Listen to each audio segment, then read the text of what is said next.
What up, YouTube? Two movies here. Since this month, I'm doing my reviews for horror movies because it is across the month of October. Here is my review for. Now, yesterday I of course talked about Dracula, but in 1931, Dracula was not the only one who made its debut on screen.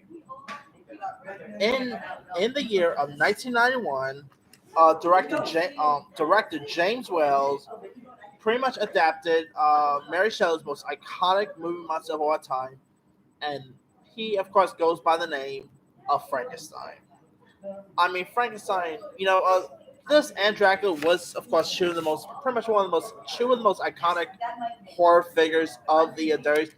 If you really want to look at it, they were pretty much like the Freddy and Jason of the Dirties.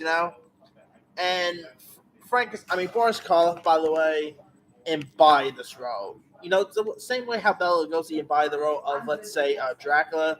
I really always thought that, that Boris Karloff, really did such a great job. I mean, they actually got a documentary about Boris Karloff, by the way, which I gotta check out. I've always loved Boris Karloff's, acting work, especially as Frankenstein. Yeah, there's like a documentary about Boris Karloff. I forgot the actual name of it. I think it's called Boris Karloff, the Man Behind the Monster, or something like that. I gotta check that out. That actually looks like a fascinating documentary. But anyway, I mean, the 30s and 40s had some of the most iconic horror actors of all time. There was Vincent Price. There was, granted, I was not born in the 30s. Okay, if I was born in the 30s, I'm not supposed to do something good for myself, But my grandparents actually, used to show me some of these movies, and these were the type of movies that they grew up with and all. And Frankenstein is just one of the most iconic movie monsters of the 30s. Of course, it is directed by James Wales, which if you guys have not really seen this documentary, not documentary, this James Wales biopic called Gods and Monsters with Surrey and McKellen as James Wales. I actually did my review for that during Prime Month. You can check that out. But that aside, Frankenstein is just so iconic, in every way. Now, believe it or not, this is actually not the first time Frankenstein came on screen. I kid you not. There's literally a Lost Frankenstein movie that literally premiered back in 1903 or 13 or something like that. And believe it or not, that Frankenstein movie, I kid you not, was directed by Thomas Edison.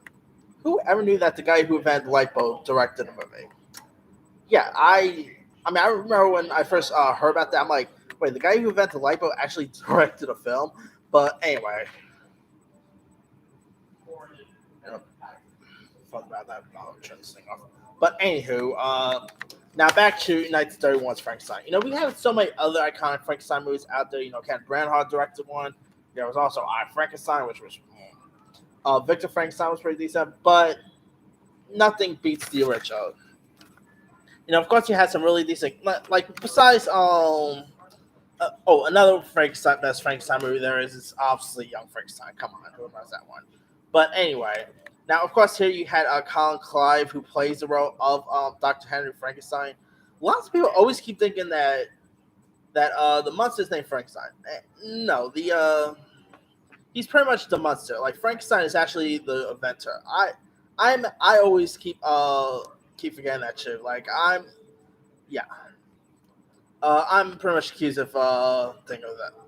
That the monster is actually named Frankenstein. But anyway, of course you had Dwight Fry, who played like the assistant Fred.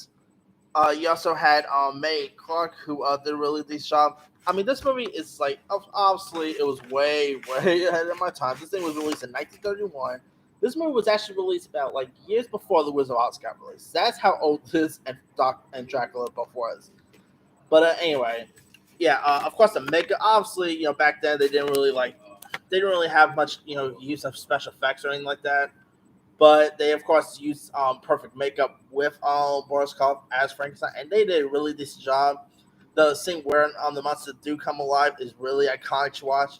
The iconic line of "It's alive." I cannot do that great impersonation. So, like I said, Frankenstein is of course based on a book by Mary Shelley, who I never really read the Frankenstein books. I'll put it that way. But You, I always keep forgetting that Frankenstein and Dracula were based on books. Dracula, of course, based on the Bram Stoker novels, while this is based on Mary Shelley's novel. So yeah, they're mostly book related stuff. But anyway, yeah, James Whale. I mean, he really did such a great job with this film. Of course, there was also not, top it off. There was obviously Bride Frankenstein, which was pretty cool too.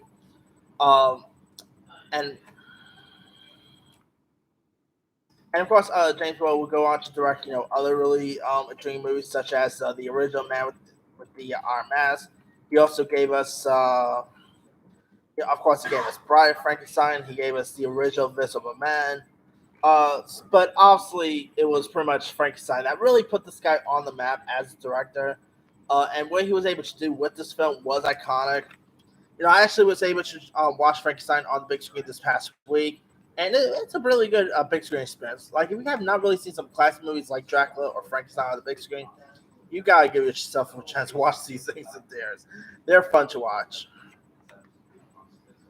And yeah, I mean, there's probably people nowadays who might not really appreciate these type of old horror films, but you know what? If it wasn't for something like Frankenstein or Dracula or anything like that, we wouldn't have the horror movies we have today. Lots of horror directors will literally tell you that they were influenced by these type of old films, and Frankenstein is no exception. Lots of horror